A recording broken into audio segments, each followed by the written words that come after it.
Hi, Howard Deal here, and today I will be doing a short video on how to complete a Blue Cross Blue Shield of Texas group employee application.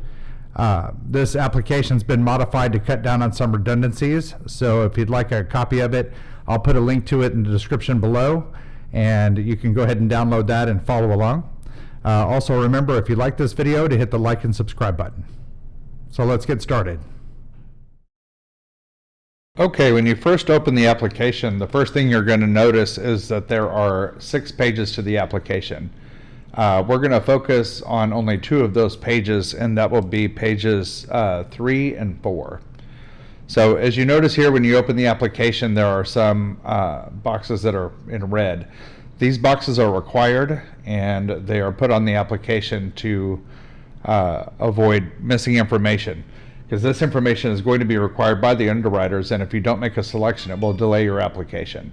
So this is the page 3, and then you can see page 4 here. There's only a couple. Now, right here where it says last name and social, when you put it on the page 3, it's automatically going to populate page 4. Therefore, you don't have to put in a lot of redundant information. So let me zoom in here real quick, and I will show you these sections briefly, and you can start completing your application. Okay, on the application here, just keep in mind this section 1 right here, you will need to make a selection here on whether you're a new enrollee or you're adding dependent, open enrollment, and so on. You can also use this to cancel coverage for certain people too. So if you need to cancel an enrollee or so on, you'll use the same form whether you're adding or declining people. Okay. Section 2, it's going to be your last name, first name, middle initial. The information is still required here on some of these. It doesn't have a required box, but you'll need to write it in there. So make sure you fill out all of these sections here. But this section 2 is telling about yourself. Section 3, you're going to concentrate, for small group, you're going to concentrate on this upper section. If your group has more than 50 employees in it, that'll be a large group plan. You'd be filling out this bottom section here. So on the small group right here, you'll make a selection. And remember, if you're selecting an HMO plan, when you get to page 2, you are going to need to fill in a primary care doctor for yourself and for your dependents, and I'll cover that here in just a minute. But section 2 is the coverage that you're selecting, and your employer is going to pick some plans for you to choose from, and they could pick up to 6 plans. So make sure you write the plan number here. I'll make this box required also, so you'll have to put it in there. That way the underwriters know which plan you're selecting. When you get to the group term life section here, this first box says I am not applying for group coverage. So if you want the coverage for the life and accidental death and dismemberment, you will not check that box, and you'll fill in the information here. Make sure on the beneficiaries you put a beneficiary in here in case something happens to you, they know who to pay. Okay, so moving on to page 4, this is where you're going to list your primary care doctor if you're selecting an HMO. And that primary care doctor, you also need to have their primary care number.